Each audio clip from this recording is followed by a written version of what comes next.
Good evening to the good people of the 5th Electoral District. I'm indeed happy to be here with our leader, Dr. D. Orlando Smith, Honorable, and his entire team here in the 5th District. To those listening to us by radio, internet, television, good night to you as well. And we are glad that you're tuned in, but next time we want you under the big tent with us. I want to say good night to Dolores Christopher, the incoming representative for this district. And mark my words, Dolores will eat them for dinner. Let me say congratulations again to all the graduates around the entire Virgin Islands. Your accomplishment is not only your own, it is also a joyous occasion for your loved ones and your teachers. As a community, we are also very proud of you, and we take pride in your achievements thus far. This is the end of one phase of your life and the beginning of another phase, which I believe will be filled with limitless possibilities for you. I want to single out the parents of these graduates tonight and to salute them for a job well done. It is not easy raising children in this country today. Yes, it's not. Not only do we have the challenges of training the children in the right way, we also have challenges in providing financial support for them. Yes. And it is getting harder and harder each day for families to make ends meet in this country. Yes. Yes, sir. Water is more than flour in this country today. That's right. And yet our leaders pretend that all is well. All cannot be well when you have 21% of your residents living below the poverty line. All cannot be well.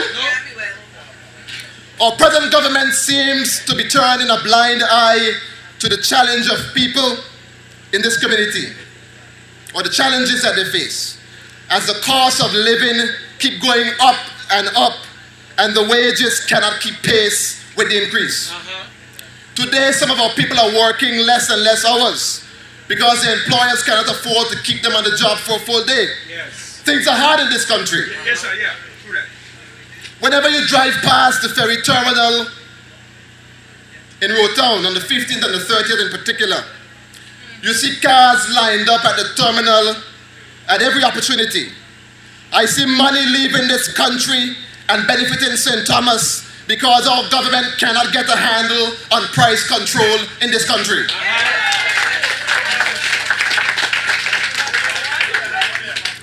The thing that this government doesn't want to talk about is that they're the very government that we have elected. They have avenues to assist businesses to help lower their expenses. And those savings can be passed on to you, the good people of the Virgin Islands. I am calling on the government to revise the present tariff for imported items in this country. It is my understanding that some major grocers, maybe Mark was one, met with the government about 2 years ago to provide recommendations for a revision of the present tariff. But the government has yet to respond to the suggestions of those industry leaders. Oh, yes. So there you have it, ladies and gentlemen. Our local experts are telling the government what is needed to help save consumers money, and this government is not listening. They must want Colin Roberts to come from the FCO and tell them to do it. We need a reduction in the tariff on necessities like Pampers, toiletries, milk, and other food products. That's right. When the tariff was originally passed in the 70s, items like toilet paper, Pampers, paper, and plastic goods were considered luxury items. But in today's society, these things are common commodities. Yes. Necessities. And NDP government will address this issue and will lower, and in some cases, totally remove the taxes being paid on some of these items. We want to help our people. I was shocked to learn that the government not only charges custom duties on actual products that importers bring into the country, but they also charge on the insurance and the shipping of the product. So instead of the store owners placing a 20% markup on their item for fair return, just to break even, suppliers are forced to mark up the prices higher, and sadly sometimes out of the reach of the average shopper, in hopes that they can keep their doors open and their employees on the job. Things are hard. If we can reduce import tax on businesses and keep more money in the pockets of our residents, all of us will benefit, as we will have more money to spend right here in the Virgin Islands. Hundreds and millions of dollars earned in this country leave our shores to St. Thomas every year because our government cannot get a handle on price control.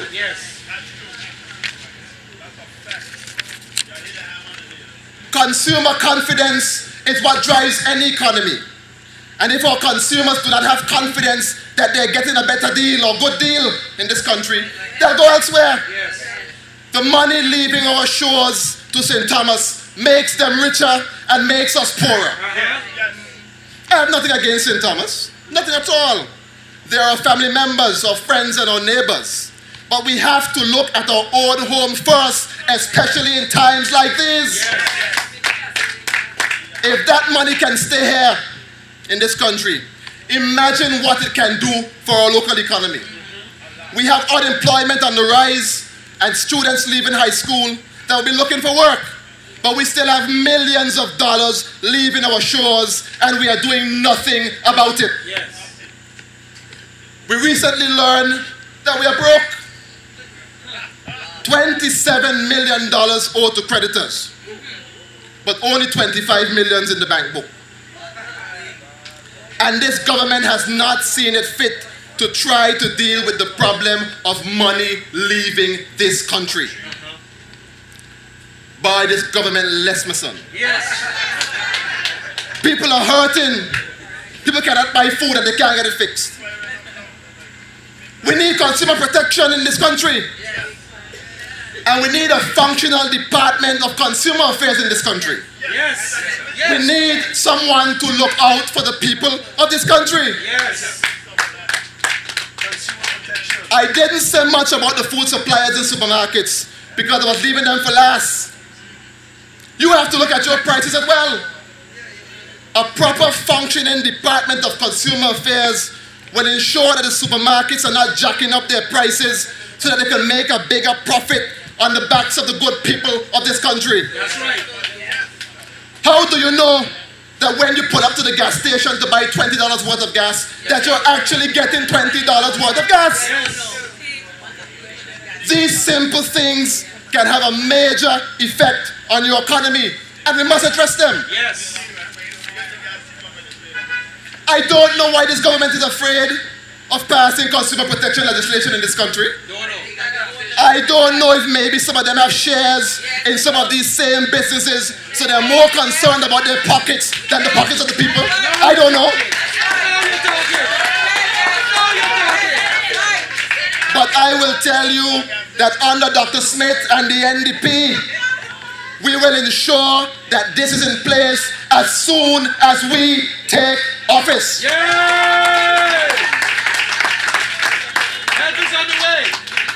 I am concerned about the high cost of electricity in this country. The fuel variation charge represents 45% of your electricity bill. So if you have a bill of $200, $90 of that is fuel variation charge. Where are we supposed to get this money from? Where are we supposed to get money from to give Electricity Corporation? We don't have any money. We need a comprehensive energy plan in place right now. And this is exactly what our neighbors in the Cayman Islands are doing as we speak. We must come to the realization that if we do not deal with our energy issues, it will affect our development and the success of our economy and our society. We have to deal with it. We need to take a serious look at alternative energy and the cost savings that it can bring to both consumers and the electricity corporation. Oh, yes. With a shift in government's policy to allow consumers to utilize solar panels on their roofs, for example, individuals will have the capacity to supply their own energy and even sell the excess energy to the electricity corporation. This is the kind of forward thinking that we need in these Virgin Islands today. And this is what the National Democratic Party under the leadership of Dr. Smith will do. We want to keep money in your pockets so that we can bring back this economy to provide employment and opportunities for our people, especially the young ones. Now, the high cost of living is not the only problem in this country. We have problems with water. You can't take a bath in peace in this country. We have problems with sewage in this country. Raw sewage is running through the streets, and I vividly recall one minister of government saying that if they don't get the sewage problem fixed in this country before the next election, then the people should not re-elect them. I heard them say that. So we're waiting on you. We're waiting. We're going to hold you to that promise. We have a garbage disposal problem in this country. For nearly 4 years now, we have had the open burning of trash at Popwood Pond, causing a health hazard to our citizens and our neighbors. This needs to be fixed. We have serious health issues in this country. Citizens in the sister islands are left totally exposed without any assistance in case of a medical emergency. This is bad. I am once again calling on the government to provide a medically equipped sailing vessel to bring our sick residents from our sister islands to People's Hospital for medical attention. I'm calling on them. I know you're broke now, but as soon as you catch your hand, do it. We need it. We have poverty issues in this country. We are now aware that some 21% of our residents are living below the poverty line. That is bad. We have problems with our roads in this country. Don't mind the asphalt that Dolores has been put on now. It does not address the real problem. We need a complete re-engineering of the road networking system in this country. That is what we need. We have problems with people losing their homes because they cannot afford to pay their mortgages. Things are bad in this country, and government, who should be part of the solution, is the problem. They're making work for us. We have all these problems in this country. And from the answers given by the leader of government business in the House of Assembly, it seems to me like we are broke. We have no cushion to sit on. As Dr. Smith said, what would happen to this country if we were to have a serious hurricane in hurricane season? Cropper would smoke our pipe in this country. We are told that the government owes creditors and contractors an estimated $27 million, but only have $25 million in the bank. And they're still saying everything's safe. Things good. And they're breaking ground for some new project every minute. Things booming. When I said that the situation reminded me of the emperor without clothes, some got flustered. I wasn't calling the leader of the country the emperor, nor was I applying anything to him personally. I won't do that. I won't be so rude. You have to respect the leader of the country. I was referring to the situation where we know that things are bad, but yet, as in the story, there was the pretense that everything was good. That is what I was talking about. But they want to make trouble for me. But ladies and gentlemen, today, the emperor is not only without clothes, but the emperor is broke. I am referring to the situation and the government as a whole, not any one person. We were made to believe that all was well, even with the statements of Colin Roberts. And now we see that we are dead broke in this country. Yes, sir. Thank God for Dr. Smith to ask a question in the House, because we wouldn't know one thing what's going on around here. Yes, sir. Using the words of Barack Obama, the government has driven our country into a ditch. Yes. And we need to take the keys back from them and give them to Dr. Smith. Yes.